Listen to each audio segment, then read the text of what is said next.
இந்த ஜம்பு தீபகற்ப பிரகடனத்திலே அவர் சொல்லுகின்றார், நீங்கள் பிராமணராக இருக்கலாம், சத்திரியராக இருக்கலாம், வைசியராக இருக்கலாம், சூத்திரராக இருக்கலாம், முசல்மான்களாக இருக்கலாம், நீங்கள் அனைவரும் ஒன்று திரண்டு வாருங்கள், இந்த வெள்ளையனை விரட்டுங்கள் என்று சொல்லுகிறார். அப்படி என்றால் 225 வருடத்திற்கு முன்பு மக்கள் ஒற்றுமை பற்றி பேசிய அந்த ஜனநாயக குரலை நாம் போற்றாமல் வேறு யார் போற்றுவது? மங்கள் பாண்டியர்கள் நமது பாடத்திட்டத்தில் வைப்பார்கள், ஆனால் மருது பாண்டியர்கள் வைக்க மாட்டார்கள். காரணம், மருது பாண்டியர்கள் ஜாதி கடந்து வாருங்கள் என்று சொன்னார்கள், மதம் கடந்து வாருங்கள் என்று சொன்னார்கள். ஆடு மாடுகளுக்கு முன்னால் பேசுபவன் எல்லாம் தமிழ் தேசியவாதி அல்ல. 1000 மணி நேரம் நீங்கள் பேசினாலும் ஆடு மாடு போர் வீரராக மாறிவிடாது. அதுக்கு தேவை மேய்ச்சல் நிலம். அந்த மேய்ச்சல் நிலத்தை கட்டுப்படுத்துவது இந்திய பேரினவாதம். அந்த இந்திய பேரினவாதத்திடமிருந்து இந்த நிலத்தை மீட்பதுதான் தமிழ் தேசிய அரசியலே ஒழிய அதற்கு ஆடு மாடுகளை வைத்துக் கொண்டெல்லாம் நீ படை திரட்டி விட முடியாது. பைத்தியக்காரர்கள். பாளையக்கார வரலாறு நம்ம எடுக்கிறோம் தெரிஞ்ச உடனே அண்டா பாரதத்திற்காக, அகண்ட பாரதம் என்று சொல்லுகின்ற அண்டா பாரதத்திற்காக மருது பாண்டியர் போராடுகிறார் என்று பொய் சொல்லுகிறான்.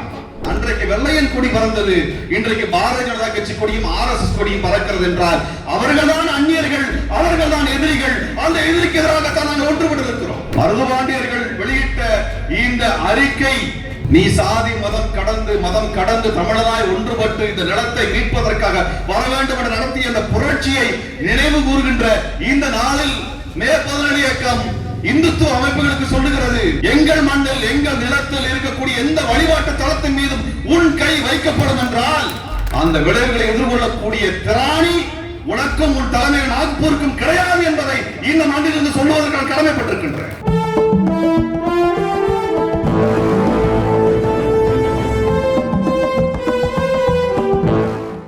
224 ஆண்டுகளுக்கு முன்பாக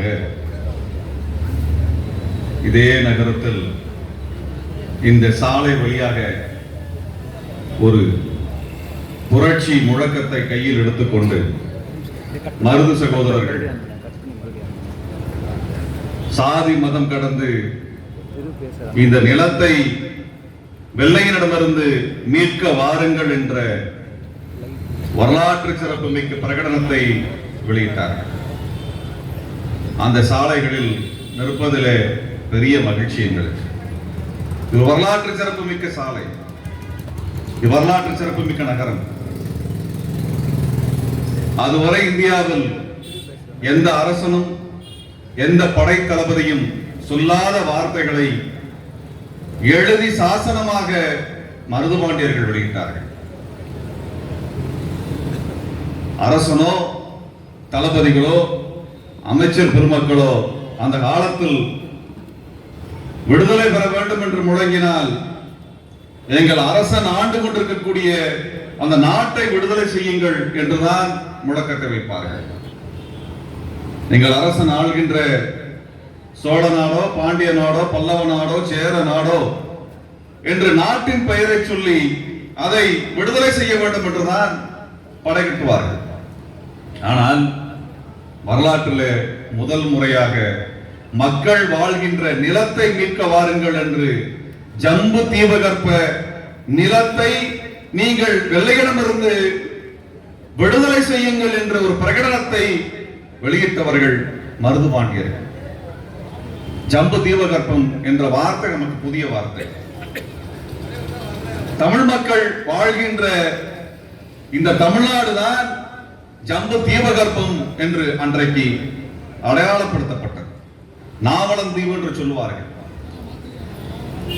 சிலப்பதிகாரம் காலம் தொட்டு இது நாவலந்தீவில் இருக்கக்கூடிய ஜம்பு தீபகற்பம் என்றுதான் தமிழர் நிலம் அடையாளப்படுத்தப்பட்டுக் கொண்டிருக்கிறது. அந்த நிலத்தை விடுதலை செய்யுங்கள் என்ற பிரகடனத்தை எப்படி நாம் புரிந்து கொள்வது?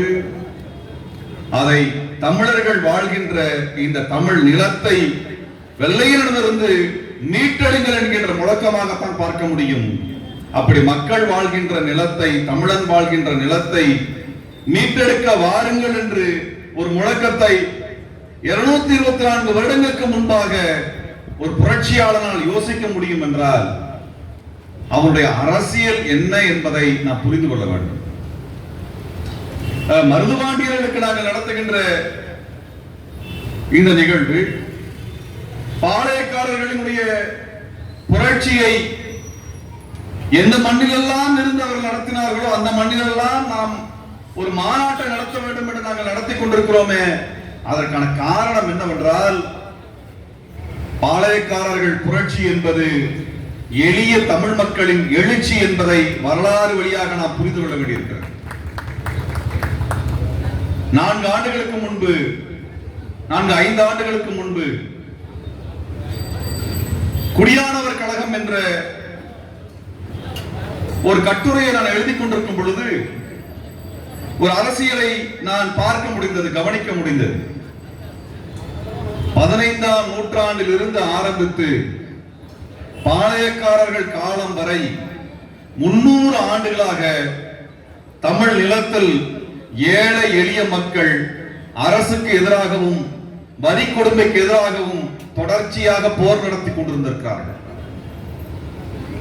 15-16ஆம் நூற்றாண்டு காலகட்டத்திலேயே நாங்கள் வரி கொடுக்க மாட்டோம் என்று சாதி கடந்து இந்த வரிகொடா இயக்கத்தை நடத்த வேண்டும் என்ற பிரகடனத்தை கல்வெட்டாகவே பொறித்து வைத்திருக்கிறார்கள். 99 வலங்கை சாதிகளும் 99 இடங்கை சாதிகளும் இணைந்து நின்று நாங்கள் இந்த பிரகடனத்தை வெளியிடுகிறோம் என்றெல்லாம் இன்றைய தினத்திலிருந்து 500 ஆண்டுகளுக்கு முன்பாகவே தமிழ் மண் தனது அரசியல் என்ன என்பதை வெளிப்படுத்திவிட்டது. ஆட்சியாளர்கள் வேறு, அவர்கள் வழியாக எங்கள் மீது திணிக்கப்படுகின்ற இந்த வரி கொடுமையை எதிர்த்து நாங்கள் கலகம் செய்வோம் என்று 500 ஆண்டு காலமாக தமிழர்கள் போராடி கொண்டிருக்கிறார்கள். அதனுடைய உச்சபட்ச நிகழ்வாகத்தான் பாளையக்காரர் நிகழ்வு நடந்து கொண்டிருக்கிறது. பாளையக்காரர் நிகழ்வு என்பது நமக்கு வரலாற்று பாடத்தில் சொல்லித் தருவதை போல வெள்ளையனை எதிர்த்து அங்கங்கே சண்டை நடத்தினார்கள், போரிட்டார்கள், தோற்று போனவர்கள் தூக்கிலேற்றப்பட்டார்கள் என்ற கணக்கல்ல. அதை தொகுத்து பார்க்கணும். பாளையக்காரர்கள் என்றாலே பெரும் படையை கொண்டவர்கள் அல்ல, அரசர்கள் அல்ல, மன்னர்கள் அல்ல, ஆண்ட பரம்பரை அல்ல. ஒரு குறிப்பிட்ட நிலப்பரப்புக்குள்ளாக இருந்து கொண்டுதான் அவர்கள் அந்த நிலத்தை பராமரிப்பது, அரசர்களுக்கு படை கொடுப்பது, போருக்கு துணைக்கு செல்வது என்கின்ற அளவில் இருக்கக்கூடியவர்கள். அதிகபட்சம் அவர்களது படையிலே 300 இருந்து 500 பேர் இருப்பார்கள். மேலதிகமாக தேவை என்றால் 1000 பேர் திரட்டிக் கொள்ளக்கூடிய அளவில் தான் இவர்களது படைகள் எல்லாம் இருந்தன. அரசர்கள் வேறு. ஏன் பாளையக்காரர்கள் மட்டும் ஆங்கிலேயருக்கு எதிராக போர்கொடி தூக்கினார்கள் என்பதை நாம் புரிந்து கொண்டோம் என்றால் தமிழ்நாட்டினுடைய எதிர்கால வரலாறையும் நம்மால் புரிந்து கொள்ள முடியும். நான் ஒரு வகையில் இந்த அரசியலை புரிந்து கொள்வதற்கான வாய்ப்பை ஏற்படுத்தி கொடுத்தவர் மரியாதைக்குரிய தோழர் கே. ஷெரீப் அவர்கள். 6-7 ஆண்டுகளுக்கு முன்பாக திப்பு சுல்தான் பற்றியான ஒரு கருத்தரங்கத்தை ஏற்படுத்தி இருந்தார். ஏற்பாடு செய்யப்பட்ட அந்த நிகழ்வுக்கு அரசாங்கத்தினுடைய அனுமதி மறுக்கப்பட்டது. நான் திப்பு சுல்தானை படிக்க ஆரம்பிக்கும் பொழுது பல்வேறு வரலாற்று தகவல்கள் ஆச்சரியப்படத்தக்க வகையிலே அதிலிருந்து வெளிப்பட்டது. ஏற்கனவே இந்த மருதுபாண்டியர்களுடைய போரை பற்றி நான் வாசித்துக் கொண்டிருந்த போல அந்த வரலாற்று தகவல்களோடு திப்பு சுல்தான் அவர்களுடைய அரசியலையும் இணைத்து பார்க்கும் பொழுது ஒரு முழு அளவிலான ஒரு அரசியலை இந்த நிலம் எப்படி உள்வாங்கி இருக்கிறது என்பதை புரிந்து கொள்வதற்கான வாய்ப்பை ஏற்படுத்தி கொடுத்தவர் தோழர் கே. ஷெரீப் அவர்கள். அந்த வகையில் தான் மே 17 இயக்கம் இந்த பாளையக்காரர்களுடைய இந்த புரட்சியை தமிழ்நாடு முழுவதும் எடுத்து செல்ல வேண்டும் என்கின்ற நோக்கத்தின் அடிப்படையிலே தொடர்ச்சியாக பல்வேறு நகரத்தில் கடந்த 4 ஆண்டுகளாக நடத்தி வருகிறோம். 10 மாநாடுகளுக்கும் அதிகமாக இந்த நிகழ்வுல எங்கள் சக்திக்கு உட்பட்டு நாங்கள் நடத்தி கொண்டிருக்கின்றோம். அந்த வகையிலே திருச்சி மாநகரத்தில் வெளியிடப்பட்ட மருதுபாண்டியர்களுடைய பிரகடனத்தை கொண்டாடுகின்ற விதமாக ஒரு நிகழ்வை நடத்த வேண்டும் என்ற நீண்ட கனவு இன்றைக்கு எங்களுக்கு சாத்தியமாகி இருக்கிறது. அந்த நிகழ்வு சாத்தியமாவதற்காக பல்வேறு இயக்க தோழர்கள் எங்களுக்கு துணை நிற்கிறார்கள். அன்பானவர்களே, மே 17 இயக்கத்திற்கு இந்த பொதுக்கூட்டம் என்பது ஒரு வரலாற்று மைல்கல்லாக நாங்கள் பார்க்கின்றோம். அந்த வகையிலே இந்த நிகழ்விலே பங்கெடுத்து இந்த நிகழ்வை சிறப்பு செய்து கொண்டிருக்கக்கூடிய இந்த நிகழ்விலே மிக விளக்கமான உரையை வரலாற்று தகவல்களோடு நம்மிடத்தில் பகிர்ந்து கொண்ட எனது அருமை தோழர் கொண்டல் சாமி அவர்களுக்கும், வணிகத்திற்கும் இந்த புரட்சிக்குமான தொடர்பை குறித்து விரிவாக பேசிய தமிழ்நாடு வணிகர் சங்கங்களின் பேரவையினுடைய திருச்சி மாவட்ட தலைவர் தோழர் பாபு அவர்களுக்கும், இந்த பிரகடனத்தினுடைய மிக முக்கியமான வரிகளை எடுத்துரைத்து அதனுடைய அரசியலை விளக்கமாகவும் சமகால அரசியலோடு இணைத்து பேசிய அகில இந்திய மக்கள் மறுமலர்ச்சி கழகத்தினுடைய தலைவர் தோழர் பொன் முருகேசன் அவர்களுக்கும், மற்றும் இந்த அரசியலை இன்னும் ஆழமாக தமிழ்நாடு முழுவதும் மட்டுமல்ல உலகெங்கிலும் கொண்டு சென்ற ஒரு பெரும் பொறுப்பை தூக்கி சுமந்தவர்கள் மறுமலர்ச்சி திராவிட முன்னேற்ற கழகத்தினுடைய தோழர்கள். பாளையக்காரர் வரலாறு என்பது தமிழகத்தினுடைய நீண்ட நெடிய போராட்ட வரலாற்றின் பிரிக்க முடியாத அங்கம் என்று ஐயா வைகோ அவர்கள் உலகத்தினுடைய பல்வேறு மூலைகளில் தமிழர் வாழக்கூடிய பகுதிகள் எல்லாம் வீரமங்கை வேலுநாச்சியாரினுடைய வரலாறை சொல்லுகின்ற நாடகத்தை நிகழ்த்தி இந்த வரலாறை முன்னெடுத்து சென்றிருக்கின்றார். அந்த பாரம்பரியம் இன்றும் மே 17 இயக்கத்தின் சேர்ந்து தொடர்ந்து கொண்டிருக்கிறது. அந்த வகையில் இந்த நிகழ்வில் பங்கெடுத்திருக்கக்கூடிய நாங்கள் பெரிதும் மதிக்கக்கூடிய மறுமலர்ச்சி திராவிட முன்னேற்ற கழகத்தினுடைய தோழர் தமிழ் மாணிக்கம் அவர்களுக்கும், ஐயா வெல்லமண்டி சோமு அவர்களுக்கும், மற்றும் இந்த நிகழ்வில் மே 17 இயக்கம் தமிழ் தேசிய அரசியலை பல்வேறு களங்களில் முன்னெடுக்கின்ற பொழுதெல்லாம் தோளோடு தோள் கொடுத்து நிற்பது மட்டுமல்ல, எமது தோழர்களை உற்சாகப்படுத்தி தமிழ்நிலம் முழுவதும் அரசியலை விரிவுபடுத்துகின்ற எங்களது முயற்சிக்கு துணை நிற்கக்கூடிய தமிழர் ஆட்சி கழகத்தினுடைய தலைவர் மரியாதைக்குரிய தோழர் SR பாண்டியன் அவர்களுக்கும், இன்றைக்கு நாங்கள் இந்த நிகழ்வை எந்த தடையும் இன்றி தங்கு தடையும் இன்றி நடத்துகிறோம் என்றால் அதற்கு துணையாக இருக்கக்கூடிய திராவிட முன்னேற்ற கழகத்தினுடைய மரியாதைக்குரிய ஐயா மதிவாணன் அவர்களுக்கும், மற்றும் இங்கே பங்கேற்க இருக்கக்கூடிய இந்த நிகழ்வை பங்கெடுக்க இருக்கக்கூடிய மரியாதைக்குரிய தோழர் தந்தை பெரியார் திராவிட கழகத்தினுடைய தோழர் சீனி விடுதலை அரசு அவர்களுக்கும், மற்றும் இந்த அரசியலை எல்லாம் தொகுத்து தொடர்ச்சியாக இயக்கம் கண்டு கொண்டிருக்கக்கூடிய எங்களுக்கு வழிகாட்டியாக இருக்கக்கூடிய தமிழக மக்கள் ஜனநாயக கட்சியினுடைய தலைவர் தோழர் கே ஷெரீப் அவர்களுக்கும், இந்த நிகழ்வை சிறப்புற நடப்பதற்கு உறுதுணையாக இருக்கக்கூடிய பல்வேறு ஜனநாயக அமைப்புகளை சார்ந்த இங்கே முன்னிலை வைத்துக் கொண்டிருக்கக்கூடிய அனைத்து தோழமைகளுக்கும் நான் சார்ந்திருக்கக்கூடிய மே 17 இயக்கத்தின் சார்பாக நன்றிகளையும் வணக்கங்களையும் சமயத்தில் தெரிவித்துக் கொள்கிறேன். அனைத்து ஜனநாயக அமைப்புகளையும் இணைத்து இந்த நிகழ்ச்சியை நடத்துறதுக்கு ஒரு காரணம் இருக்கிறது. ஏனென்றால் நாம் ஒற்றை குரலில் பேசுகிறோம் என்று எதிரிக்கு சொல்ல வேண்டும். உங்களுக்கு ஒரு சந்தேகம் எழலாம், இங்கே ஆங்கிலேயர்கள் இல்லையே, அப்படி என்றால் எதிரிகள் என்று யாரை சொல்லுகிறீர்கள்? எந்த எதிரிக்கு எதிராக ஒற்றை குரலில் நாம் பேசுகிறோம் என்று சொல்ல வருகின்ற கேள்வி உங்களுக்கு எழலாம். அன்றைக்கு வெள்ளையன் இருந்தான். வெள்ளையன் இடத்துல இன்றைக்கு பார்ப்பன ஆட்சி செலுத்துகின்ற பாரதிய ஜனதா கட்சி இருக்கிறது. ஆக எதிரிகள் எங்கும் செல்லவில்லை, டெல்லியிலே இருக்கிறார்கள். அவர்களுக்கு எதிரான குரலாகத்தான், ஒற்றை குரலாகத்தான் இந்த குரல் எழுகிறது. ஜம்புதீப பிரகடனம் இன்றும் உயிரோடு இருக்கிறது. நீங்கள் அந்த பாளையக்காரர்களுடைய எழுச்சியை பார்த்தோம் என்றால், நான் முன்பு சொன்னதை போல ஒரு பாளையக்காரர்கள் படை திரட்ட வேண்டும் என்றால் அதிகபட்சம் 500-1000 பேரை திரட்டிவிட முடியும். இன்னும் அதிகமாக செயல்பட வேண்டும் என்றால் 2000 பேரை திரட்டிவிட முடியும். ஆனால் மருதுபாண்டியன் உருவாக்கிய மாபெரும் கூட்டமைப்பு எத்தனை மக்களை திரட்டியது என்று வெள்ளைக்காரன் ஒரு கணக்கு சொல்லுகிறான். அது கிட்டத்தட்ட 20,000 - 30,000 மக்களை அன்றைய காலத்தில் போருக்கு தயார் செய்தது என்று வெள்ளையன் எழுதி வைத்திருக்கின்றார். 20,000 பேர் 30,000 பேர் அன்றைக்கு தமிழர்கள் திரண்டு நின்று மருதுபாண்டியர்களுக்கு பின்னால் அணி திரண்டார்கள். நன்றாக நினைவில் வைத்துக் கொள்ளுங்கள், மருதுபாண்டியர்களோ வீரபாண்டிய கட்டபொம்மனோ மயிலப்பனோ விருப்பாச்சி கோபால நாயக்கரோ தீரன் சின்னமலையோ கனிஜா கானோ இவர்கள் பாளையக்கார புரட்சியிலே தங்கள் குருதியை கொடுத்தவர்கள். இவர்கள் எவரும் ஆண்ட பரம்பரையை சார்ந்தவர்கள் அல்ல, அரச பரம்பரையை சார்ந்தவர்கள் அல்ல. எளிய மக்களிடமிருந்து உயர்ந்து நின்ற ஒரு புரட்சியை வழிநடத்தியவர்கள். அரசர்கள் எல்லாம் வெள்ளையனோடு கைகோர்த்து நிற்கிறார்கள்.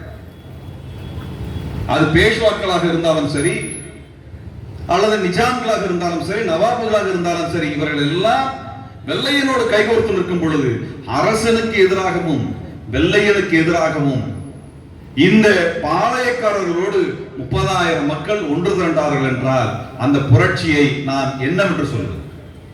வட இந்தியாவில் சொல்லுவான் 1856 சிப்பாய் கழகம் நடந்தது, அதான் இந்தியாவின் முதல் சுதந்திர போர் என்று சொல்லுவான். சிப்பாய் கழகத்தை தொடங்கி வைத்த மக்கள் மங்கள் பாண்டேவை கொண்டாடுவான். மங்கள் பாண்டே இந்த நிலத்தை மீட்க வேண்டும், ஜாதி மதம் கடந்து வாருங்கள் என்றெல்லாம் கோரிக்கை விடவில்லை. அவனது பார்ப்பன தர்மம் பிரச்சனைக்கானதாக மாறிவிட்டது, அதனால் வெள்ளையனை எதிர்க்க வேண்டும் என்று வீதிக்கு வந்தான். அவனுக்கு அவனது சனாதன தர்மத்தின் மீதான பிரச்சனை, அதை வெள்ளையன் குலைத்து விடுவான் என்பதற்காகத்தான் மங்கள் பாண்டே வீதிக்கு வந்தான். ஆனால் மக்கள் அரசியலை, இந்த மக்கள் வாழ்கின்ற நிலத்தை சூறையாடி கொண்டிருக்கக்கூடிய வெள்ளையனை விரட்ட வேண்டும் என்பதற்காக ஜாதி கடந்து சனாதனத்தால் பிளவுபட்ட இந்த மக்கள் அவர்கள் அதையெல்லாம் கடந்து ஒன்று திரள வேண்டும் என்று மிக தெளிவான அறிக்கையை வெளியிட்டவர்கள் மருதுபாண்டியர். இது ஏதோ மருதுபாண்டியர்களை சிறப்பு செய்ய வேண்டும் என்பதற்காக நான் பேசிய வார்த்தை அல்ல.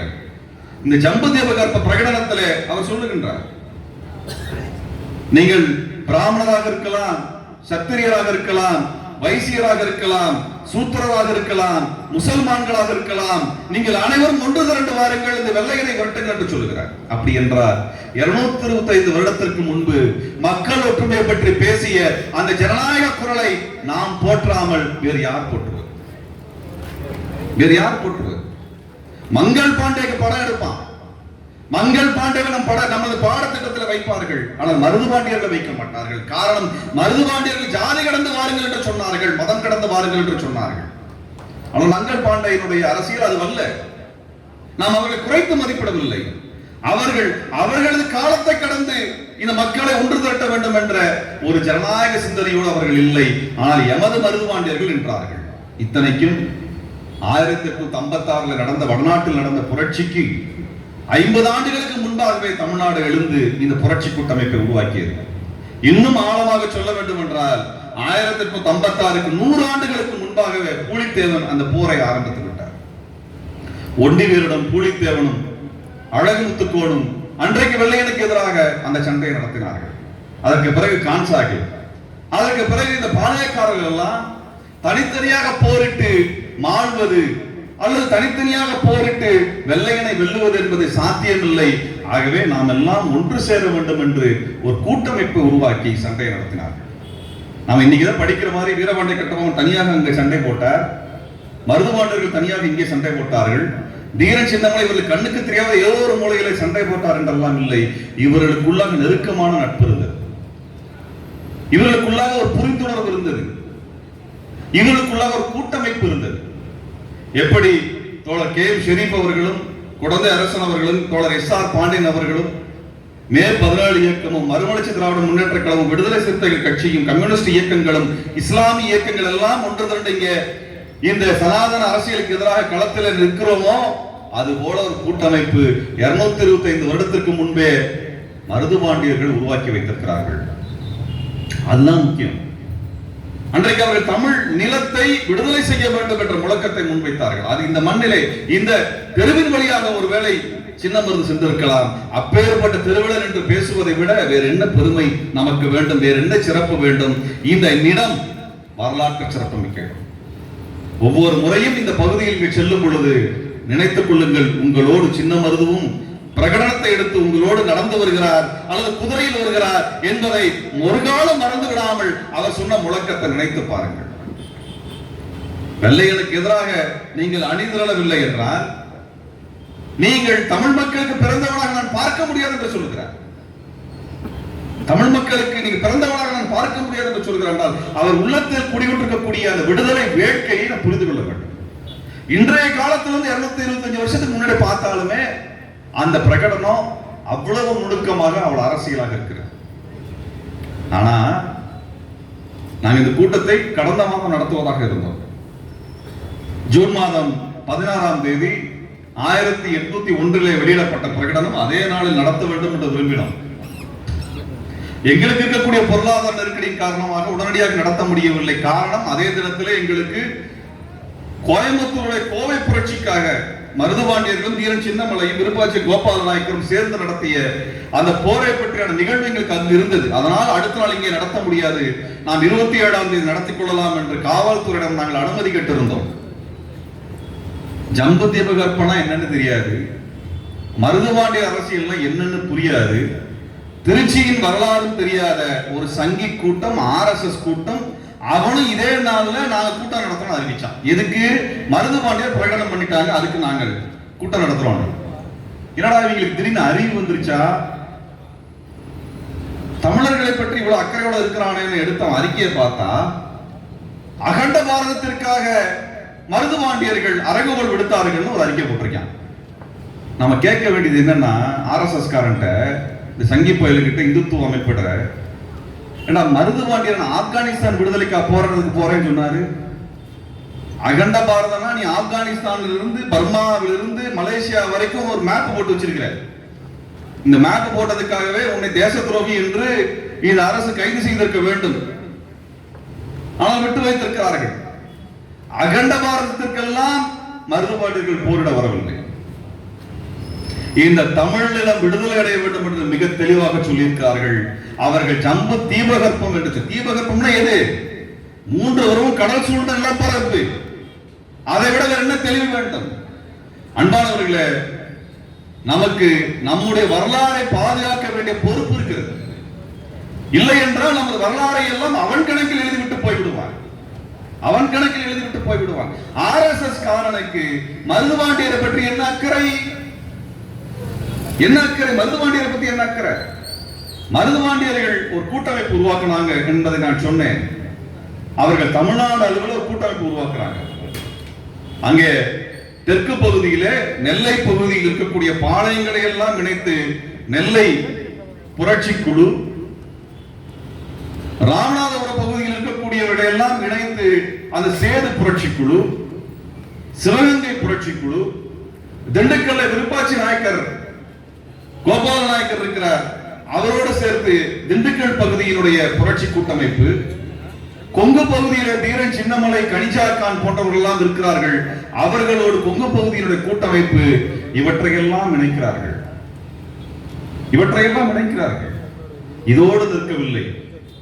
கேரளாவிலே பழசி அரசர் கேரளவர்மனையும் தனது கூட்டமைப்பிற்குள் இணைத்துக் கொள்கிறார்கள். காரணம், கேரள கடற்கரையின் வழியாக வெள்ளையர்கள் கப்பலின் வழியாக படைகள் வருகிறது, ஆயுதங்கள் வருகிறது.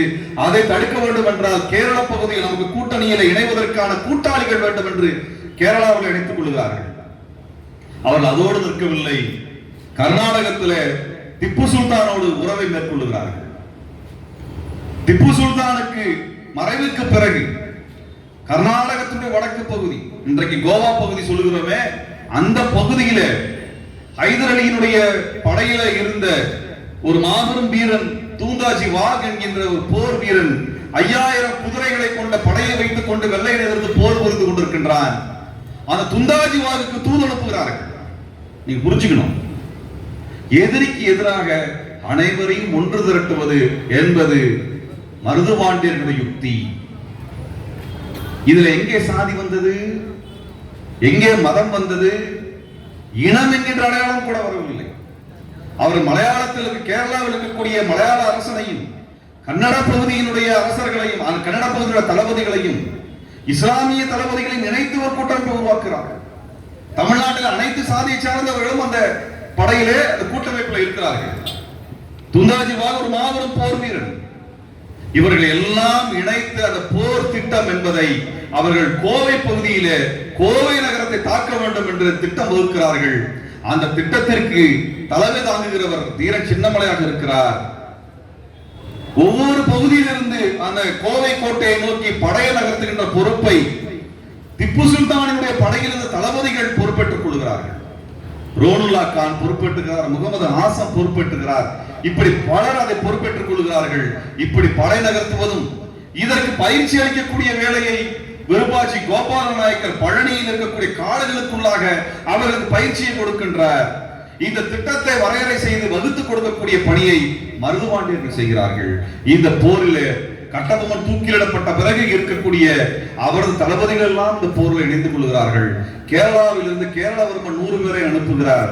வடநாட்டில் இருந்து தூந்தாஜி வாக் நான் ஒரு 5000 படை வீரர்களோடு நான் போரிலே கலந்து கொள்கிறேன் என்று முடிவெடுக்கிறார்கள். இப்படிப்பட்ட ஒரு கூட்டமைப்பை 220 வருடத்திற்கு முன்பாக திட்டமிட்டு நடத்திய நிலம் தமிழ் நிலம். இப்பேற்பட்ட வரலாறு, இந்த வரலாறை தமிழ்நாடு முழுவதும் சொல்ல வேண்டும் என்றுதான் மே 17 இயக்கம் பல ஊர்களில் கூட்டங்களாக நடத்தி கொண்டிருக்கிறது. இந்த வரலாறை கேட்கக்கூடிய நீங்கள், உங்களுக்கு என்ற பெரும் பொறுப்பு இருக்கிறது. இது மற்ற பொதுக்கூட்டத்தை போல ஒரு அரசியல் முழக்கத்தோடு இருக்கக்கூடிய பொதுக்கூட்டம் அல்ல. இந்த வரலாற்று தகவல்களை நீங்கள் ஒவ்வொருவரும் ஒவ்வொரு குடும்பத்தில் நீங்கள் பேச வேண்டும்.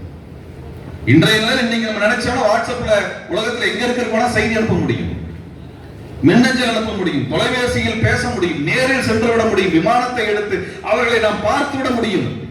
ஆனால் 220 வருடத்திற்கு முன்பாக வெள்ளையர்களுடைய உளவுப்படை ஊர் முழுவதும் விரைவில் இருக்கக்கூடிய காலகட்டத்தில் தெருக்களில் எல்லாம் துரோகிகள் நிறைந்திருக்கக்கூடிய அந்த சூழலில் அரசன் எதிர்த்து நிற்கிறான் என்பதையெல்லாம் அறிந்த பிறகும் கூட இந்த புரட்சியாளர்கள் தங்களுக்குள்ளாக கூட்டமைப்பு உருவாக்கிக் கொள்கிறார்கள் என்றால் அது எவ்வளவு பெரிய உழைப்பு, எவ்வளவு பெரிய புரட்சிக்கான வித்து என்பதை நாம் மறந்துவிடக் கூடாது.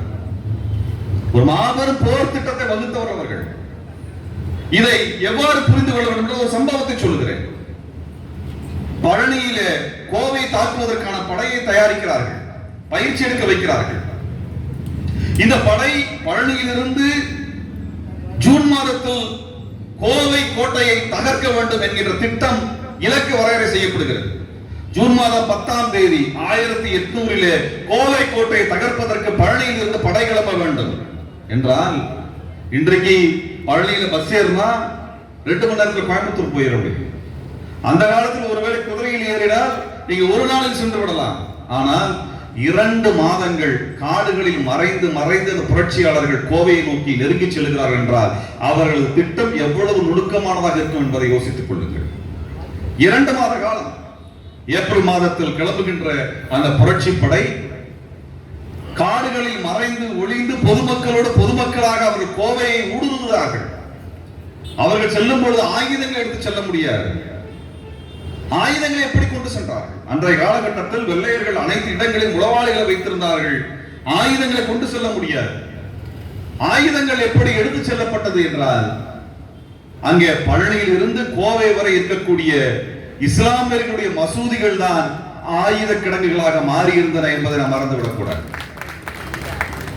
தர்காக்களும் மசூதிகளும் இந்த ஆயுதங்களை பாதுகாத்து இந்த புரட்சியாளர்களுக்கு ஆயுதங்களை உரிய நேரத்தில் கொண்டு போய் சேர்க்கின்ற பெரும் பொறுப்பை சுமந்தார்கள்.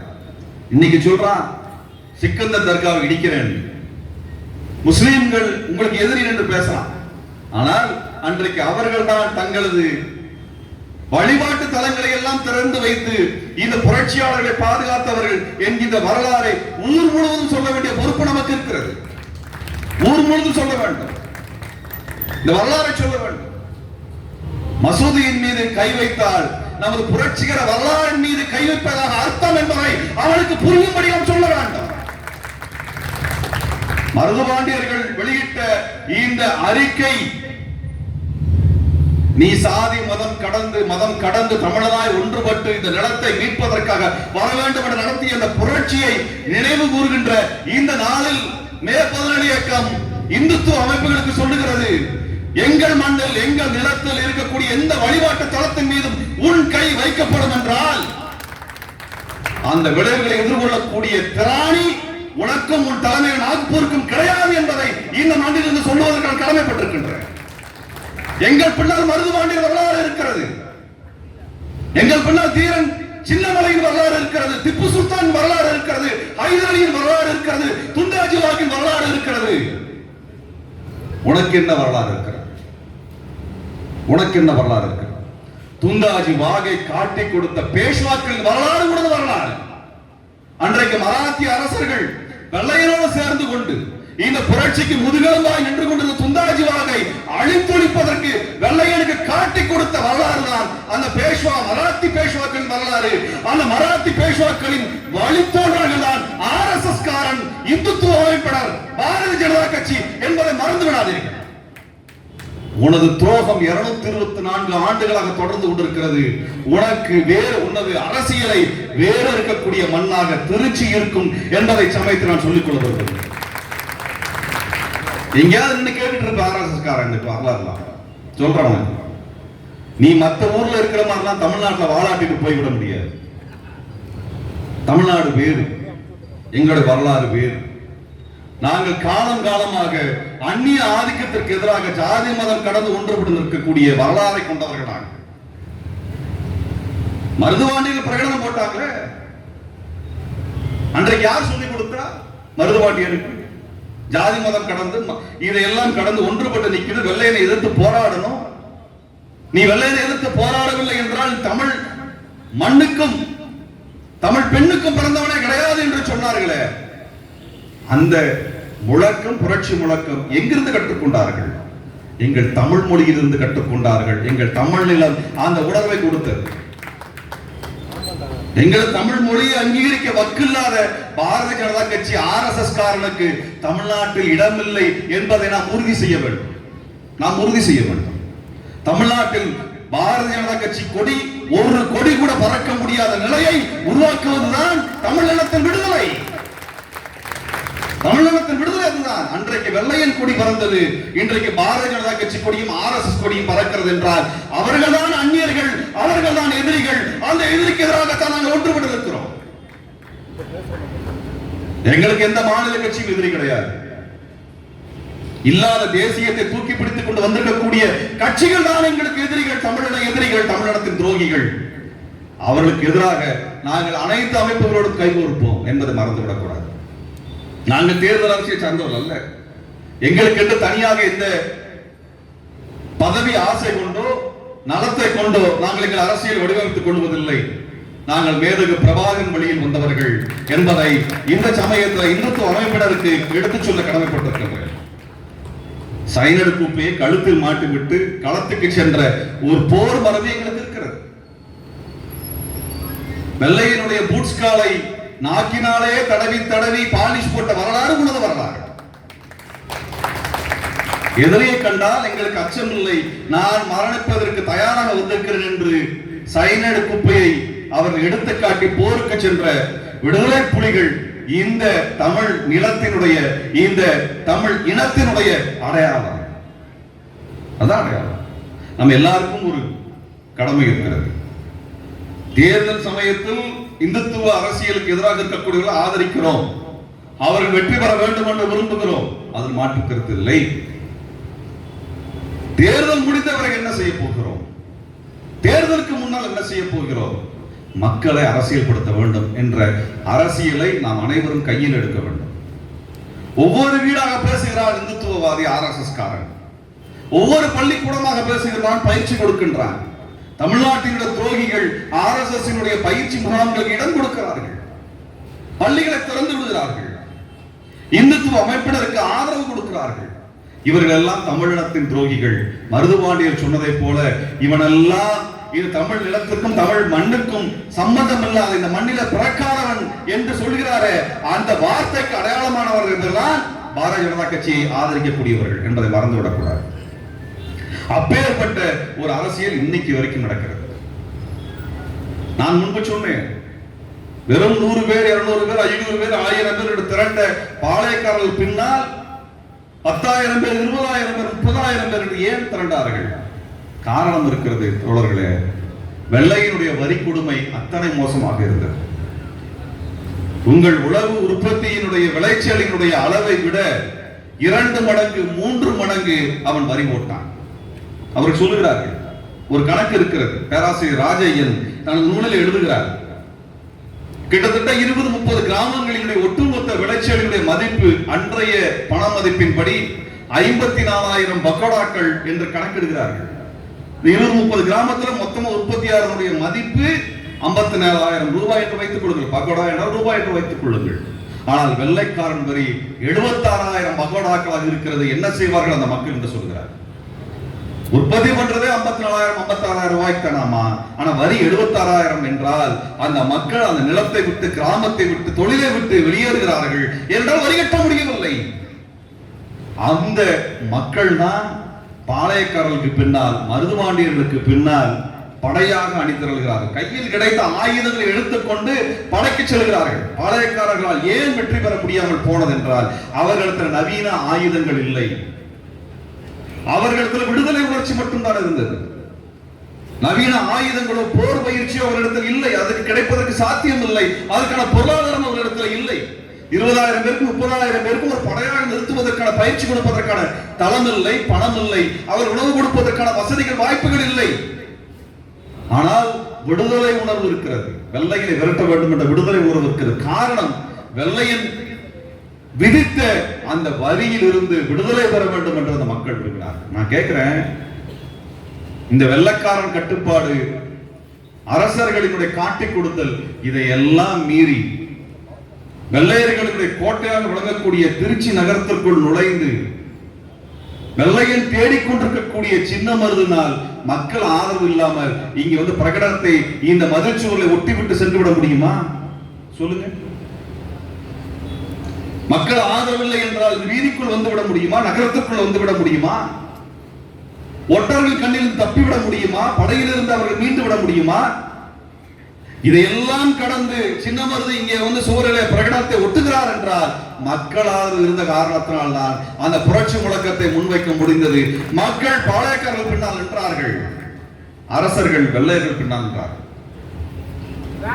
இன்னைக்கு இருக்கக்கூடிய RSS காரனை போல, இன்றைக்கு இருக்கக்கூடிய பாரதிய ஜனதா கட்சிக்காரனை போல, இன்றைக்கு இருக்கக்கூடிய இந்து முன்னணி, இந்து மக்கள் கட்சி போன்ற இந்துத்துவவாதிகளை போல மக்கள் விரோதிகளாக அவர்கள் எல்லாம் ஒன்று திரண்டு நின்றார்கள். மக்கள் எப்படி இன்றைக்கு திராவிட அரசியலுக்கு பின்பும் தமிழ் தேசிய அரசியலுக்கு பின்பும் அணிதிரண்டு நிற்கிறார்களோ அதுபோல அன்றைக்கு மருதுபாண்டியர்கள் பின்னால் அணிதிரண்டு நின்றார்கள். நான் தமிழ் தேசியம் என்று சொன்னால் நீங்கள் ஏதோ நினைத்துக் கொள்ள வேண்டாம். ஆடு மாடுகளுக்கு முன்னால் பேசுபவன் எல்லாம் தமிழ் தேசியவாதி அல்ல. 1000 மணி நேரம் நீங்கள் பேசினாலும் ஆடு மாடு போர் வீரராக மாறிவிடாது. அதுக்கு தேவை மேய்ச்சல் நிலம். அந்த மேய்ச்சல் நிலத்தை கட்டுப்படுத்துவது இந்திய பேரினவாதம்.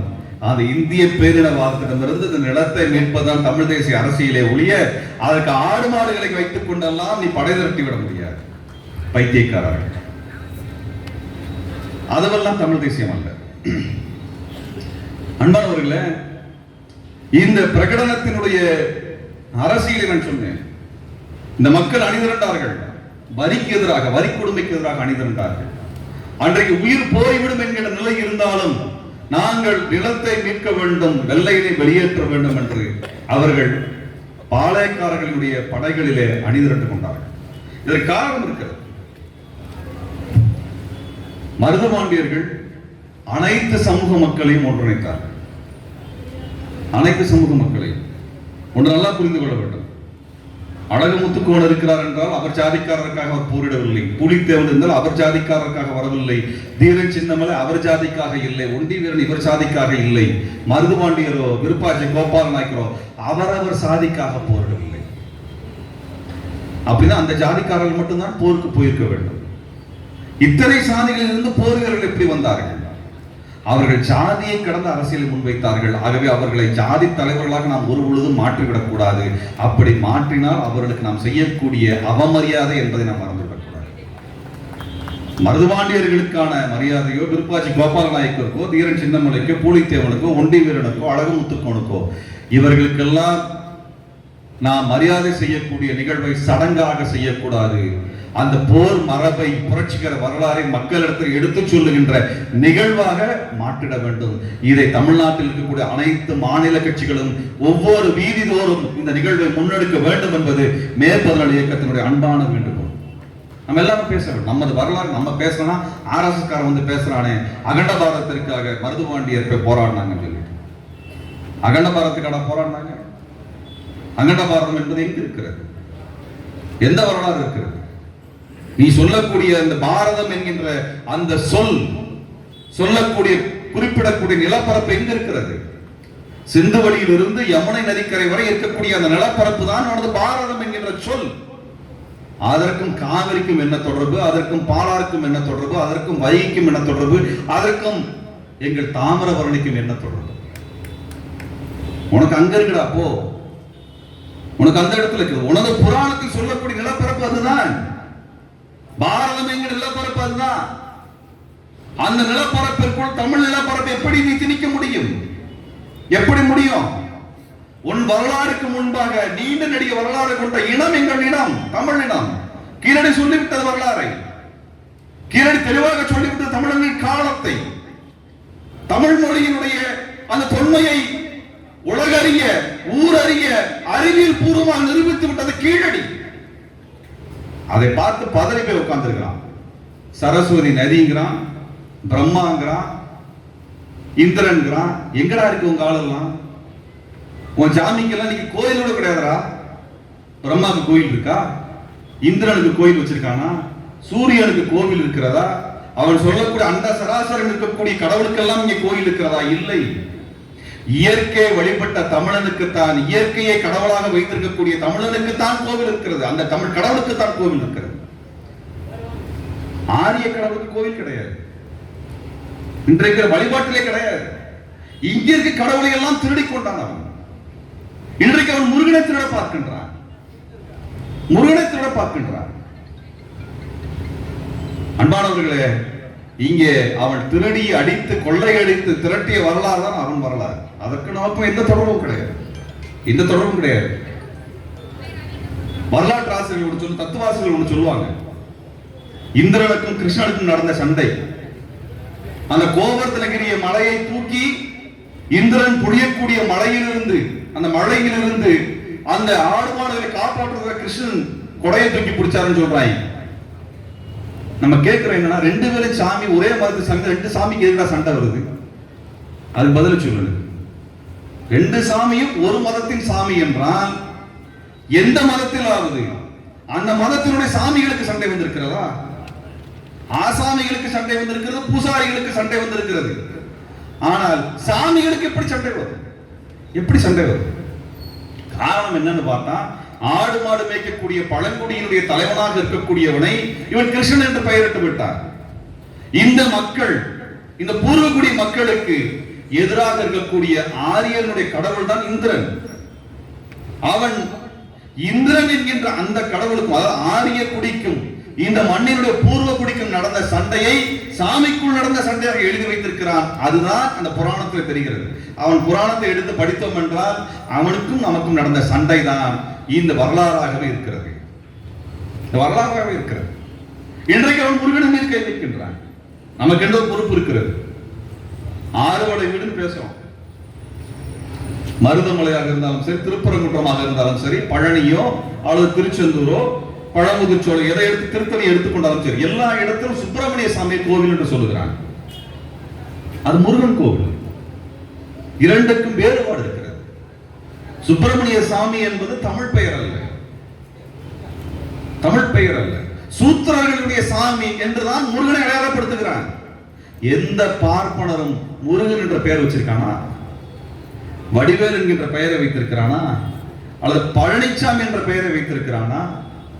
செந்தில் என்கின்ற பெயரை வைத்திருக்கிறானா? சரவணன் என்கின்ற பெயரை வைத்திருக்கிறானா? எந்த பெயரை வைத்திருக்கிறான்? ஏன் வைப்பதில்லை? இதெல்லாம் தமிழ் பெயர், தமிழ் கடவுளின் பெயர், தமிழை கொண்டாடுகின்ற பெயர், தமிழ் திணை நிலத்தினுடைய தலைமகனாக முருகனை முன்னிறுத்துகின்ற பெயர். அதை வைக்க மாட்டான். சுப்பிரமணியன் என்று வைப்பான். அந்த பெயரைத்தான் நமது கோவில்களுக்கு பெயராக வைத்திருக்கிறார்கள். நாம் இன்னைக்கே வந்து திருச்செந்தூர் சுப்பிரமணிய சாமி கோயிலுக்கு போகிறோம் நம்ம யாரும் சொன்னதே கிடையாது. நம்ம முருகன் கோயிலுக்கு போறோம் தான் சொல்லுவோம். பழனி முருகன் கோயிலுக்கு போறோம்னு சொல்லுவோம். பழனி சுப்பிரமணிய சாமி கோயிலுக்கு போறோம் நம்ம யாரும் சொல்றது இல்லை. அப்ப இதை நுணுக்கமாக மாற்றுகிறான். நீங்க ஒண்ணும் இல்லை, எச்ராஜா பேசுறதை கேட்டீங்கன்னா அந்த தமிழ் பேசுறானு தெரியாது. சமஸ்கிருத வார்த்தைகளுக்கு முக்கியத்துவம் கொடுத்துதான் அந்த வார்த்தை பேசிருக்கு. ஆர்எஸ்எஸ் காரன் பேசுறதை கண்டுபிடிக்கணும்னு பார்த்தீங்கன்னா திட்டமிட்டு தூய தமிழ் வார்த்தைகளை நிராகரித்து விட்டு அந்த இடத்தில் எல்லாம் வடமொழி சொல், சமஸ்கிருத சொல்லை சேர்த்து அந்த வார்த்தையை தான் பயன்படுத்துவார். சனம் என்றால் ஜனம் என்று சொல்லுவான், சாதி என்றால் ஜாதி என்று சொல்லுவான். ஒவ்வொருவருக்கும் ஒவ்வொரு இடத்திலும் அவன் சமஸ்கிருத சொல் வர வேண்டும் என்று கவனமாக இருப்பான். எச்ராஜாவினுடைய பேச்சு நமக்கு ஏன் பிடிக்காம போகுதுன்னா, காரணம் அது சமஸ்கிருத வழியில வரக்கூடிய வெறுப்பு சொல். அந்த பேசுற வெறுப்பு தான். அதுல நாம் இருக்கக்கூடிய அந்த வடமொழி சொல்லும் வருகிறது. தமிழ் மக்கள் எப்படி ஏற்றுக்கொள்ளும்? அவன் தெளிவாக இருக்கிறான், திட்டமிட்டு அவன் இந்த மொழி கலப்பை செய்கின்றான், வரலாற்று கலப்பை செய்கின்றான். இறைவணக்கத்திலே அவனது ஆட்சியை கொண்டு வர வேண்டும் என்று அதற்கான கலப்புகளை செய்து கொண்டிருக்கின்றான். அன்பானவர்களே, நாம் எதையெல்லாம் காப்பாற்ற வேண்டியது? நிலத்தை காப்பாற்ற வேண்டியிருக்கிறது, நமது பொருளாதாரத்தை காப்பாற்ற வேண்டியிருக்கிறது, நமது கடவுளை காப்பாற்ற வேண்டியிருக்கிறது, நமது வரலாறை காப்பாற்ற வேண்டியிருக்கிறது. பட்டியல் மிக பெரியதாக இருக்கிறது. எப்படி காப்பாற்ற போகிறோம்? அது தேர்தலில் மட்டும் அல்ல, தேர்தலுக்கு அப்பாற்பட்டு நாம் எல்லாம் சேர்ந்து வேலை செய்ய வேண்டும். தேர்தலுக்கு அப்பாற்பட்டு நாம் வேலை செய்ய வேண்டும். தேர்தல் என்பது ஒரு ஆட்சிக்கு அவர்கள் வாக்களிக்கக்கூடிய கட்சிகளை தேர்ந்தெடுக்கக்கூடிய நிலை என்பதோடு முடிந்து விடுகிறது. ஆனால் கருத்தியலை எப்படி கொண்டு செல்வது? தந்தை பெரியார் பேசினார், வீந்தோறும் என்று பேசினார். அவர் இறுதி காலத்தில் கூட அந்த ஆண்டில் 200க்கும் அதிகமான கூட்டங்களில் பேசினார். 200க்கும் அதிகமான கூட்டங்களில் பேசிக்கொண்டே இருந்தார், எழுதிக்கொண்டே இருந்தார், புத்தகங்களை வெளியிட்டுக் கொண்டே இருந்தார், பதில் மறுப்புரைகள் கொடுத்துக் கொண்டே இருந்தார், பத்திரிகை நடத்தி கொண்டே இருந்தார்.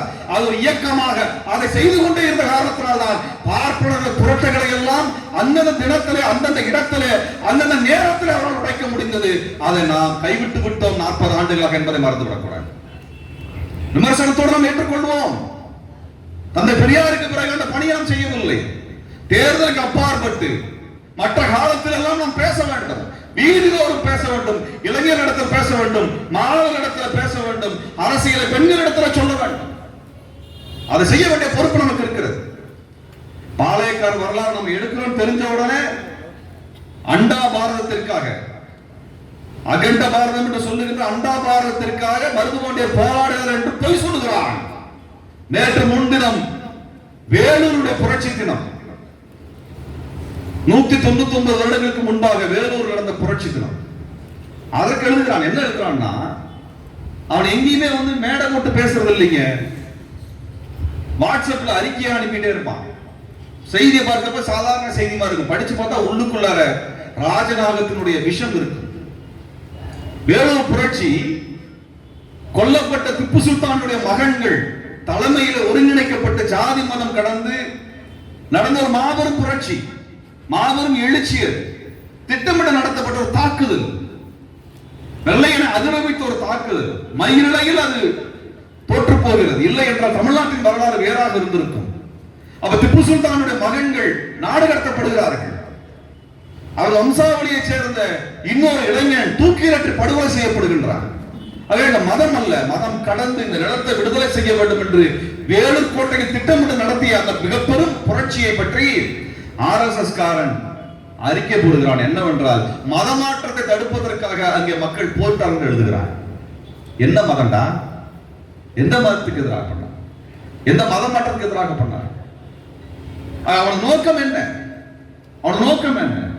தமிழனுடைய ஒவ்வொரு வரலாறை இங்க அகண்ட பாரதத்துக்கு ஜம்பு தீபகற்ப பிரகடனம் வந்துச்சாமா. வேலூர் என்னடா பண்ணாங்க அப்படின்னா, மதமாற்றத்துக்கு தடுப்பதற்காக அங்கே புரட்சி நடந்தது என்று எழுதுகிறான். இப்படி ஒவ்வொரு இடத்திலும் சாதியாக, மதமாக அவன் ஒவ்வொரு வரலாறையும் நுணுக்கமாக திரித்துக் கொண்டிருக்கிறான். இங்கேதான் நமது போரை நடத்த வேண்டும், இங்குதான் நமது போராட்டத்தை நடத்த வேண்டும். எங்கேயோ ஏதோ இடத்துல மேடையில் பேசுகின்ற அறிக்கையை எதிர்கொள்வதல்ல முக்கியம். உங்களது வரலாறை உங்கள் கண்ணுக்கு கீழாகவே அவன் மாற்றி எழுதி கொண்டிருக்கிறானே, அந்த இடத்தில் தடுக்க வேண்டிய பொறுப்பு நம் அனைவருக்கும் இருக்கிறது. அனைவரும் பதில் எழுதுங்கள், திருப்பி எழுதுங்கள், கூட்டம் நடத்துங்கள், மக்களிடத்தில் சொல்லுங்கள். இல்லை என்றால் எந்த வரலாறு நமக்கு இல்லை என்று எழுதிவிட்டு சென்று விடுவான். சாதி மதம் கடந்து நின்றார்கள் இந்த பாளையக்காரர்கள். ஒரு விவரத்தை நான் சொல்ல விரும்புகின்றேன். மருதுபாண்டியர்கள் ஆதரித்த, மருதுபாண்டியர்களால் பாதுகாக்கப்பட்ட இஸ்லாமிய வழிபாட்டு தலங்களை பற்றி அவர் பட்டியல் இருக்கிறது. அது நரிக்குடி பள்ளிவாசல், பாசிப்பட்டணம் தர்கா, பெரியகோட்டை பள்ளிவாசல், மேப்பல் அல்லாஹ் கோவில், மதுரையில் இருக்கக்கூடிய மின்னா நூர்தீன் பள்ளிவாசல், சருக்கன் மாதா கோவில், திருப்பத்தூர் இருக்கக்கூடிய 2 தர்காக்கள், இப்படி அனைத்தையும் மருதுபாண்டியர்கள் ஆதரித்தார்கள், பாதுகாத்தார்கள். அது கிறிஸ்தவமோ இஸ்லாமோ அவர் தடையாக பார்க்கவில்லை. இதில் சொல்ல வேண்டும் என்றால், இந்த நரிக்குடி பள்ளிவாசலை பற்றி சொல்ல வேண்டும் என்றால், இந்த நரிக்குடி பள்ளிவாசல் என்பது இங்கே நாம் பார்க்கிறோமே ஜமால் முகமது கல்லூரி. இந்த ஜமால் முகமது கல்லூரியை நிர்வகிக்கக்கூடிய ஜமால் முகமது ட்ரஸ்ட் என்கின்ற அந்த தொண்டு நிறுவனம், அந்த ட்ரஸ்டினுடைய மூல தர்கா தான் அந்த நரிக்குடி தர்கா. இங்க இருக்கக்கூடிய ஜமால் முகமது கல்லூரி அல்லது ஜமால் முகமது நிறுவனத்தினுடைய அந்த வரலாறுக்கு பின்னால் மருதுபாண்டியருடைய பங்களிப்பும் இருக்கிறது. அதற்கென்று தனியாக ஒரு கிராமத்தை அவர்கள் அந்த தர்காவிற்காக எழுதி வைத்திருக்கிறார்கள். இப்படி ஒவ்வொன்றாக நாம் பேச முடியும். இங்கே இஸ்லாமியர்களும் கிறிஸ்தவர்களும் இந்துக்களும் அல்லது ஜாதி மதம் கடந்து அனைவரும் ஒன்று திரண்டு இவர்கள் திரள வேண்டும் என்று எழுதி வைத்தார்கள். இப்படிப்பட்ட ஒரு ஒற்றுமை தான் இந்த மண்ணின் ஒற்றுமையாக பாளையக்காரர் போராட்டமாக இருந்திருக்கிறது. நீங்க எங்கேயாவது RSS காரன் இந்த வரலாறை மாற்றி பேசினால் உடனடியாக வழக்கை பதிவு செய்யுங்கள். உடனடியாக அதற்கான வழக்கை பதிவு செய்வதும் அதற்கான நான் காவல்துறைக்கு சொல்லிக் கொள்ள விரும்புகின்றேன். காவல்துறைக்கு அந்த பொறுப்பு இருக்கிறது. இந்த வரலாறுகளை மாற்றி பேசக்கூடியவர்களை எல்லாம் தடுக்க வேண்டிய பொறுப்பு காவல்துறைக்கு இருக்கிறது. ஏனென்றால் பொய் செய்திகளை தடுக்க வேண்டும் என்று தமிழ்நாடு அரசு தனியாக துறையை வைத்திருக்கிறது. அந்த ஃபேக் நியூஸ்ல RSS காரன் பேசுற அத்தனையுமே ஃபேக் நியூஸ் தான். ஒன்று கூட உண்மை கிடையாது. மருதுபாண்டியர்களுக்கு துணையாக நின்ற துந்தாஜி வாகை காட்டி கொடுத்தார்கள். யாரு? RSS மூதாதையர்களுடைய பேஷ்வாக்கள். அது வம்சாவளியில தஞ்சாவூர்ல இருந்தாங்க, அரசர்களாக இருந்தார்கள். அந்த அரசர்களிடத்துல இந்த புரட்சிக்கு துணை செய்ய வேண்டும் என்று தூது அனுப்புகிறார்கள். மருதுபாண்டியர்கள் பாளையக்காரர் தூது அனுப்புகிறார்கள். நான் நினைக்கிறேன் மயிலப்பன் சென்றார் என்று நினைக்கின்றேன். அவரை கைது செய்து வெள்ளையரிடத்தில் ஒப்படைத்து விட்டு புரட்சியினுடைய திட்டத்தை மொத்தமாக வெள்ளையரிடத்தில் ஒப்படைத்த வரலாறு தான் இந்த வீர சிவாஜி சொல்றானே அவங்க வம்சாவளி வரலாறு. அவன் சொல்ற மாதிரி வீர சிவாஜிக்கு மராத்தியோட வச்சுக்கடா, எனக்கு அவர் அந்நியர் தான், எனக்கு அவர் ஆக்கிரமிப்பாளர் தான். வீர சிவாஜிக்கு தமிழ்நாட்டில் என்ன வேலை? உன்னுடைய ஆட்சி இங்க என்ன செஞ்சது? சரமோஜி ஆட்சி என்ன செய்தது? நாங்க அதை வேறு ஒரு கூட்டத்தை வைத்துக் கொண்டு கேள்வி கேட்டு விடுகிறோம். நீ சிவாஜியினுடைய உங்க ஊர்ல வச்சுக்கோ, எங்க ஊர்ல கொண்டு வர. எங்களுக்கென்று அரசர்கள் இருக்கிறார்கள், எங்களுக்கென்று வரலாறு இருக்கிறது, எங்களுக்கென்று புரட்சியாளர் இருக்கிறார்கள். இந்த பேஷ்வாக்களின் ஆட்சி யாருக்கு எதிராக இருந்தது? இங்கே வெள்ளையனுக்கு எதிராக யாரெல்லாம் போரிடுகிறார்களோ அவர்களை எல்லாம் காட்டிக் கொடுப்பதுதான் பேஷ்வாக்களாக. யார் இந்த பேஷ்வாக்கள்? இந்த RSS காரனுடைய மூதாதையர்கள் தான் பேஷ்வாக்கள். இன்னைக்கு RSS காரனுடைய இலக்கு என்னங்க? RSS என்ற அமைப்பு தலைமறை அமைப்பு, அது ஒரு பயங்கரவாத அமைப்பு. அது காந்தியடிகளை படுகொலை செய்த அமைப்பு, சுபாஷ் சந்திர போஸை காட்டிக் கொடுத்த அமைப்பு, 2 பெரும் தலைமைகளை காட்டிக் கொடுத்த அமைப்பு.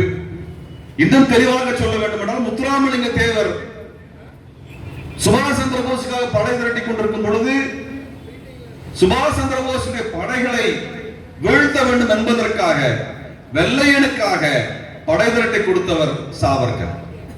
இதுவரை கிட்டத்தட்ட 50-60 கூட்டத்தை சொல்லியிருக்கோம். சாவர்கர் தான் ஆங்கிலேயருக்கு படையை திரட்டி கொடுத்து சுபாஷ் சந்திர போஸ் படையை அழியுங்கள் என்று அவர்களுக்கு உதவி செய்தவர். அதே சாவர்கர் தான் ஆயுதத்தை கொடுத்து கோட்சேவின் வழியாக காந்தியை படுகொலை செய்தார்கள். ஆக சாவர்கரினால் படுகொலையான 2 பெரும் தலைவர்கள், ஒருவர் சுபாஷ் சந்திர போஸ், ஒரு காந்தியடிகள். நீங்க இனிமேல் மேடையில் பேசும்போது தெளிவா சொல்லுங்க. RSS காரன், இந்து முன்னணிக்காரன், இந்துத்துவ அமைப்பை சார்ந்தவன். இவன் செய்த மிக பெரும் படுகொலை காந்தி படுகொலை மட்டுமல்ல, சுபாஷ் சந்திர போஸின் படுகொலை மட்டுமல்ல. சுபாஷ் சந்திர போஸின் படுகொலை அந்த படையில இருந்த இந்திய தேசிய ராணுவத்தினுடைய பல்லாயிரக்கணக்கான போராளிகளை காட்டி கொடுத்து அழித்தவர் சாவர்கர். எழுதி வைத்துக் கொள்ளுங்கள். ஒவ்வொரு நகரத்திலும் வெள்ளையனுக்காக படை திரட்டுகின்ற ராணுவ கேம்பை நடத்தியவர் சாவர்கர். அன்றைக்கு சுபாஷ் சந்திர போஸின் படையை தடுத்து நிறுத்தக்கூடிய ராணுவ வலிமை ஆங்கில அரசுக்கு கிடையாது. காரணம், ஆங்கில அரசு இங்கிலாந்தை பாதுகாக்க முடியாமல், லண்டன் நகரை பாதுகாக்க முடியாமல் ஹிட்லர் இடத்துல மாட்டி சிக்குண்டு சிதறிக் கொண்டிருந்த காலகட்டத்தில் இந்தியாவை காப்பாற்ற முடியாது என்று நன்றாக அறிந்த ஆங்கில அரசு, சிங்கப்பூரை கைவிட்டு ஓடி வந்த ஆங்கில அரசு, மலேசியாவை விட்டு ஓடி வந்த ஆங்கில அரசு, பர்மாவை கைவிட்டு ஓடி வந்த ஆங்கில அரசு இந்தியாவிற்குள் பதவி குழிக்குள் பதுங்கிக் கொண்டிருக்கும் பொழுது ஜப்பானிய படை வருகிறது. அதற்கு முன்னணி படையாக சுபாஷ் சந்திர போஸின் படை வருகிறது. அவர் பர்மாவை கடந்து மலேசியாவில் பெரும் படையை திரட்டி அவர் வடகிழக்கு மாகாணங்களின் வழியாக, அசாமின் வழியாக உள்ளே நுழைய போகிறார்கள் என்ற செய்தி வந்ததை கண்டு அஞ்சி நடுங்கி குலை நடுங்கி கிடந்த ஆங்கில அரசை பார்த்து சந்தித்து சாவர்கர் பேசுகிறார். கவலைப்படாதீர்கள், உங்களுக்காக நான் படை திரட்டி தருகிறேன் என்று சொல்லி ஒருவர் அல்ல, இருவர் அல்ல, 10 லட்சம் பேரை திரட்டி கொடுத்தவர் சாவர்கர். 10 லட்சம் பேர் திரட்டி கொடுத்தார். மதுரையில, திருச்சியில, சென்னையில கேம்ப் போட்டு இந்து மகா சபைக்காரன், RSS காரன் வெள்ளையனுக்கு படை திரட்டினது வரலாறு. முத்துராமலிங்க தேவர் ஒருபுறம் சுபாஷ் சந்திர போஸ் படை திரட்டி கொண்டிருந்த சமயத்தில் அவருக்கு நேர் எதிராக அவர் திரட்டிய படையை வீழ்த்துவதற்காக சாவர்கர் படை திரட்டி கொண்டிருந்தார். இன்னைக்கு RSS காரன், இந்து முன்னணிக்கார முத்துராமலிங்க தேவர் படத்தை தூக்கி கொண்டு வந்தால் அதை நாக்கப்படுகிற மாதிரி கேள்வி கேட்க வேண்டிய பொறுப்பு அந்த இயக்கத்தை சார்ந்தவர்களுக்கு இருக்கிறது. இது கடந்த 7 ஆண்டுகளாக ஒவ்வொரு மேடையில் நாங்கள் சொல்லி வருகிறோம். எங்களுக்கு இது வரைக்கும் RSS காரணோ, இந்து முன்னணி காரணோ, இந்து மகாசபை காரணோ, பிஜேபி காரணோ பதில் சொல்லவில்லை, மறுப்பு சொல்லவில்லை. 7 வருஷத்துல இது வரைக்கும் அவன் பதில் சொல்லல, மறுப்பு சொல்லல. மே 14 சொன்ன இந்த குற்றச்சாட்டுக்கு இதுவரை பதில் சொல்லவில்லை. ஆக மருதுபாண்டியர்களுக்கு துணையாக நின்ற துத்தாட்சி வகை காட்டி கொடுத்தவன் இங்கே சுபாஷ் சந்திர போஸுடைய படையை காட்டி கொடுத்திருக்கின்றான். அவனுடைய வரலாறு என்பது நமது புரட்சியை காட்டி கொடுப்பது, நமது நிலத்தை காட்டி கொடுப்பது. அந்த RSS காரனை விரட்டி அடிக்க வேண்டிய பொறுப்பு தமிழ்நாட்டுக்கு இருக்கிறது. 225 வருடங்களாக நம்மை வீழ்த்துகின்ற சக்தியாக இருக்கக்கூடிய இந்துத்துவ அமைப்பை விரட்ட வேண்டிய பொறுப்பு நம் அனைவருக்கும் இருக்கிறது. அதில் கட்சி கடந்து ஒன்றுபட்டு நிற்க வேண்டும் என்கின்ற கோரிக்கை ஒவ்வொரு மேடையிலும் சொல்லுகிறோம், இங்கும் நாம் சொல்லுகிறோம். தேர்தல் வரும்போது கட்சியாக நீங்கள் எங்கு வேண்டுமானாலும் செல்லுங்கள், எந்த கூட்டத்தில் வேணும் நில்லுங்கள். ஆனால் இனத்தை காக்க வேண்டும் என்று வந்துவிட்டால் இந்துத்துவ அமைப்புகளுக்கு எதிராக ஒன்றுபட்டு நில்லுங்கள் என்றுதான் மேற்பதற்கும் ஒவ்வொரு மேடையும் சொல்லுகிறேன். எங்களுக்கு தேர்தல் கடந்த அரசியல், இனத்தின் அரசியல், இந்த இனம், இந்த நிலம் விடுதலை அடைய வேண்டும். அதுதான் தந்தை பெரியாரின் முழக்கம், தமிழ்நாடு தமிழருக்கு என்கின்ற முழக்கம். அந்த முழக்கத்தை முன்னெடுத்து செல்வதுதான் நமக்கு வரலாற்றின் முன் இருக்கக்கூடிய மாபெரும் கடமை. மருதுபாண்டியர்கள் அன்றைக்கு வெள்ளைக்காரருடைய வரி கொடுமைக்கு எதிராக மக்களை திரட்டினார்கள். சுயமரியாதை உணர்வை ஊட்டி மக்களை திரட்டினார்கள். இன்றைக்கும் வரி கொடுமை மிக அதிகமாக இருக்கிறது. நான் வரி கட்டாத பொருள் என்று எதுவும் கிடையாது. பிறந்தால் வரி, இறந்தால் வரி, ஹோட்டலில் சென்று சாப்பிட்டால் வரி, எல்லாத்துக்கும் வரி போடுகின்ற கொடும் அரசு, கொடுங்கோல் அரசு டெல்லியிலே உட்கார்ந்து இருக்கிறது. வசூலிக்கக்கூடிய வரியை மக்களிடத்தில் பகிர்ந்து கொடுப்பதில்லை. நமக்கு பலன் தரக்கூடிய நலத்திட்டங்களை அங்கீகரிப்பதில்லை. நம்முடைய நலத்திட்டங்களுக்கான சட்டங்களை நிராகரிக்கிறார்கள். தமிழ் மொழியினுடைய தொன்மை அங்கீகரிக்க மறுக்கிறார்கள். கீழடி அறிக்கையை அங்கீகரிக்க மறுக்கிறார்கள். இந்த இனத்தினுடைய வளர்ச்சியை தடுக்கிறார்கள். நான் ஒன்று சொல்ல விரும்புகிறேன். திமுக அரசு வேலைவாய்ப்பு உருவாக்க வேண்டும் என்பதற்காக ஒரு பன்னாட்டு நிறுவனத்தை சென்னைக்கு அருகில கொண்டு வருவதற்காக ஒரு பெரும் முயற்சி எடுத்து அதில் வேலை செய்யக்கூடியவர்களுக்காக வீடுகளை கட்டிக் கொடுப்பதற்காக கிட்டத்தட்ட 800 கோடி ரூபாய் செலவு செய்து 18,000 வீடுகளை கட்டினார்கள். இதெல்லாம் முடிஞ்சு அந்த கம்பெனி திறக்க போற சமயத்தில் தமிழ்நாட்டை சேர்ந்த இளைஞர்களுக்கு வேலை வாய்ப்பு உறுதிப்படுத்தப்படக்கூடிய காலகட்டத்தில் என்ன பண்ணான்னா அந்த கம்பெனியை மிரட்டி உத்தரப்பிரதேசத்தை கொண்டு போயிட்டான். இன்றைக்கு தமிழ்நாட்டில் நாம் நமது வரிப்பணத்தில் போட்ட அந்த 800 கோடி ரூபாய் என்ன ஆனது? முதலில் என்ன ஆனது? நிலம் என்ன ஆனது? அதற்கான அனைத்து வசதிகள் உருவாக்கி கொடுத்தமே அந்த கட்டமைப்புகள் என்ன ஆனது? இதுபோல ஒன்றல்ல, இரண்டல்ல, 100 திட்டங்கள் தமிழ்நாட்டிலே தடுத்து வைக்கப்பட்டிருக்கின்றன. எனக்கு தெரிந்த நண்பர் ஒரு பன்னாட்டு நிறுவனத்தில் வேலை செய்யக்கூடியவர். அவர் சொன்னார், கிட்டத்தட்ட 2,500 கோடி ரூபாயை நாங்கள் முதலீடு செய்து ஒரு நிறுவனத்தை இங்கே எங்களது நிறுவனத்தினுடைய கிளையை இங்கே திறக்க வேண்டும் என்று நாங்கள் முயற்சி செய்தோம். மோடி அரசு எங்களுக்கு தமிழ்நாட்டில் இந்த கிளையை திறப்பதற்கு நாங்கள் அனுமதி தர முடியாது, வேண்டுமென்றால் நீங்கள் உத்தரப்பிரதேசத்திலோ குஜராத்திலோ திறந்து கொள்ளுங்கள் என்று சொன்னார்கள். உத்தரப்பிரதேசத்திலும் குஜராத்திலும் எங்களுக்கு தேவையான தொழிலாளர்கள் கிடைக்க மாட்டார்கள், அதற்கான வசதி வாய்ப்பு எங்களுக்கு கிடைக்காது, நாங்கள் தமிழ்நாட்டில் மட்டும்தான் எங்கள் தொழிலை நடத்த முடியும், ஆகவே நாங்கள் இந்த திட்டத்தை இந்தியாவிற்கு கொண்டு வருவதென்றால் தமிழ்நாட்டிற்கு மட்டும்தான் கொண்டு வருவோம், அனுமதி கிடைக்கவில்லை என்றால் நாங்கள் இந்தியாவிற்கு வரவில்லை என்று சொல்லி சென்று விட்டார்கள். இதை அவர் நேரடியாக இடத்துல சொன்னது. நான் கேட்கிறேன், இவ்வளவு அநியாயம் அட்டுழி செஞ்சிட்டு இருக்கிறானே பிஜேபி காரன், இவனை எதிர்த்து மக்கள் கிளர்ந்தல வேண்டாமா? சொல்லுங்க, கிளர்ந்தல வேண்டாமா? இது கட்சி அரசியலா? கீழடி அறிக்கை அங்கீகரிக்க மாட்ட, தமிழ் மொழிக்கு நிதி தர மாட்ட, நீட்டு விளக்கு வேணும் என் பிள்ளைங்க எல்லாம் படிக்கணும்னா அதற்கு உத்தரவு தர மாட்ட, எங்களுக்கு வரக்கூடிய முதலீடுகளை எல்லாம் நீ வடநாட்டுக்கு மாற்றிக் கொள்ளுவாய். என்னதான் நாங்க எவ்வளவு காலங்க பொறுக்கிறது? இதுக்கு மேல எங்களுக்கு தலைக்கு மேல வரி. சப்பாத்தி மிஷினுக்கு 5% வரி, இட்லி மிஷினுக்கு 18% வரி. என்னடா இது? என்ன கணக்கு கணக்கு? ஏன்னா சப்பாத்தி திங்கிற வடநாட்டுக்காரன், இட்லி திங்கிற தென்னாட்டுக்காரன் தமிழன், இவனுக்கு 18% வரி, அவனுக்கு 5% வரி.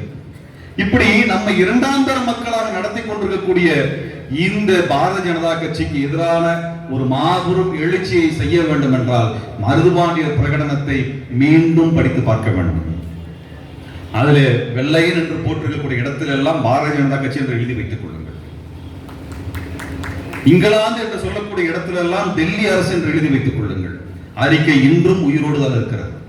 அந்த இடத்தில் இன்று நாம் பேசுகிறோம். அன்பானவர்களே, இந்த ஜம்பு தீபகற்ப பிரகடனம் என்பது தமிழ் நிலத்தினுடைய, தமிழ் இனத்தினுடைய பெருமைமிகு பிரகடனம், ஜனநாயக பிரகடனம். காரணம், பிரெஞ்சு புரட்சியோடு தொடர்பு கொண்டவர்கள் மருதுபாண்டியர்கள். இந்த பிரெஞ்சு புரட்சியாளர்களோடு தொடர்பு கொண்ட அந்த அரசியலை முன்னெடுத்தவர் திப்பு சுல்தான். அமெரிக்காவினுடைய புரட்சிக்கு ஆதரவு தெரிவித்தவர் திப்பு சுல்தான். அந்த வழியிலே தான் மருதுபாண்டியர்களும் ஜனநாயக புரட்சியை ஆதரித்தார்கள். ஜக்கோபியன் கிளப் என்று ஒரு கிளப் இருக்கிறது. அந்த காலத்தில் சமத்துவம் சகோதரத்துவம் என்கின்ற முழக்கங்களை முன்வைத்த அந்த குழுவிலே தன்னையும் இணைத்துக் கொண்டவர் திப்பு சுல்தான். அவர் வழியிலே மருதுபாண்டியர்களும் அதற்கு ஆதரவாக நின்றார்கள். மருதுபாண்டியர்களை சந்திப்பதற்காக பிரெஞ்சு புரட்சியுடைய தூதர்கள் தமிழ்நாட்டிற்கு வந்ததாக வெள்ளையர் அரசு ஆவணம் வைத்திருக்கிறது. அந்த ஆவணத்தின்படி அவர்கள் கரூர் வரை வந்தார்கள், அரவக்குறிச்சி வரை சென்றார்கள் என்றெல்லாம் குறிப்பெழுதி வைத்திருக்கிறார்கள். அது உலகளாவிய அளவில் தொடர்பு கொண்ட ஒரு மாபெரும் புரட்சி கட்டமைப்பில் தங்கள் இணைத்துக் கொண்ட மருதுபாண்டியர்களினுடைய இந்த தமிழ் நில விடுதலை என்கிற பிரகடனம் அடுத்த ஆண்டு 225ஆம் ஆண்டாக நடக்க இருக்கிறது. இங்கே மேடையில் இருக்கக்கூடிய ஆளுமைகளுக்கு நாங்கள் வேண்டுகோள் வைக்கின்றோம். அடுத்த ஆண்டு ஒரு மாபெரும் எழுச்சி கூட்டத்தை நாம் நடத்த வேண்டும். அனைத்து அமைப்புகளும் இணைந்து பல்லாயிரக்கணக்கான மக்களை திரட்டுவோம். 225ஆம் வருடம் என்கின்ற ஒரு மாபெரும் அந்த வரலாற்று காலகட்டத்தை அடையாளப்படுத்தி இந்த 225ஆம் ஆண்டு என்கின்ற அந்த பிரகடனத்தினுடைய முக்கியத்துவத்தை தமிழ்நாடு முழுவதும் சொல்லி லட்சக்கணக்கான தமிழர்களை அவர்கள் ஜாதி கடந்து மதம் கடந்து ஒன்று திரள வேண்டும் என்று சொன்னார்கள். நாங்கள் கூடுதலாக ஒரு வார்த்தை செய்து சொல்லுகிறோம், கட்சி கடந்தும் சேர்த்து ஒன்று திரட்டுவோம், தமிழனாய் ஒன்று திரட்ட வேண்டும் என்கின்ற அந்த முயற்சிக்கு நீங்கள் அனைவரும் எங்களுக்கு ஒத்துழைப்பு தர வேண்டும். அனைவரும் இணைந்து பொது பெயரில் கூட நாம் மாபெரும் ஒரு பொதுக்கூட்டத்தை, மாநாட்டை நடத்தி லட்சக்கணக்கான தமிழக திரட்டி உனது வரலாறு எவ்வளவு சிறப்பானது என்று உலகத்திற்கு காட்டுகின்ற அந்த எழுச்சி கூட்டத்தை நடத்தி இந்த நரி கூட்டமான பாரதிய ஜனதா கட்சி கூட்டத்தை வடநாட்டை நோக்கி ஓட ஓட விரட்டுவோம் என்று சொல்லி வாய்ப்புகள் நன்றி கூறி விடைபெறுகிறேன். நன்றி, வணக்கம். இலக்கியத்தால் ஒன்றுபட்டு உன்னை